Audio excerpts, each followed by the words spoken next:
Arithmetic progression का जो ये क्वेश्चन आप लोग बोर्ड पे देख पा रहे हैं, ये बोर्ड एग्जामिनेशन के व्यू से बहुत ही ज्यादा इंपॉर्टेंट है। अरिथमेटिक प्रोग्रेशन में इस तरह के क्वेश्चन पूछे ही जाते हैं और सेम इसी टाइप के क्वेश्चन ऑब्जेक्टिव्स में भी जो है पूछे जाते हैं। क्वेश्चन क्या है ये हम लोग समझ लेते हैं। The which term of the AP 3, 8, 13, 18 dot dot is 78।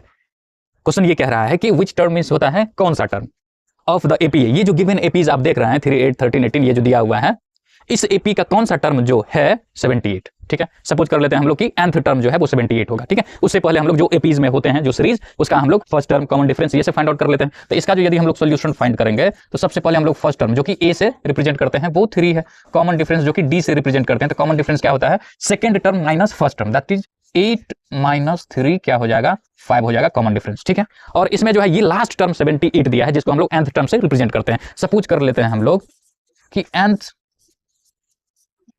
Term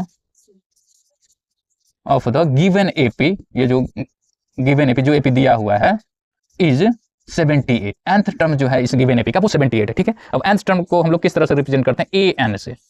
ठीक है, वो दिया हुआ है 78। अब फॉर्मूला जैसा कि आप लोग बहुत अच्छी तरह से याद ही किए होंगे, a plus n minus 1 into D होता है इक्वल्स टू 78। ठीक है, जो गिवन वैल्यूज है यहां से पुट करिए। देखिए a जो है क्या है 3 है, तो a के प्लेस पे आप 3 रख दीजिए, प्लस n हम लोगों को इसमें फाइंड आउट करना है, और देखिए कि d that is common difference क्या है तो 5 है, तो यहाँ पे 5 रख दीजिए इक्वल्स टू 78 है। ठीक है, और इस 3 को इस साइड लेके जाइए तो क्या हो जाएगा n minus 1 into 5 equals to 3 जाएगा तो सब्ट्रैक्ट हो जाएगा, तो 78 माइनस 3 हो जाएगा क्या 75 हो जाएगा। 5 इंटू में है इस साइड जाएगा तो डिवाइड हो जाएगा, that is n minus 1 equals to हो जाएगा 5 से जो डिवाइड हो जाएगा तो कितना हो जाएगा 15 हो जाएगा, 15 5 75। n माइनस में है इस साइड जाएगा तो क्या हो जाएगा प्लस हो जाएगा, तो n इक्वल्स टू हो जाएगा क्या 16। तो n का वैल्यू 16 आ गया। इसका मतलब ये हो गया कि nth टर्म जो है 78 है इस एपी का, तो hence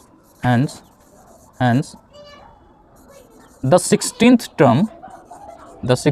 term of the given AP is 78। ये हम लोगों का आंसर हो गया क्या, तो 16th टर्म जो है वो इस गिवन एपी का 78th टर्म है। ठीक है, तो आई होप कि ये जो बनाने का जो मेथड है तरीका है वो प्रॉपर्ली आप लोगों को समझ में आ गया होगा। अगर इस तरीके से जो आप एग्जामिनेशन में लिखते हैं तो टोटल आउट ऑफ टोटल जो है वो पक्का है। तो ये जो तरीका है बनाने का कुछ इस तरह से बनाया जाए तो टोटल मार्क्स मिलेंगे। फिर मिलते हैं हम लोग नेक्स्ट वीडियो में, तब तक के लिए बहुत बहुत धन्यवाद।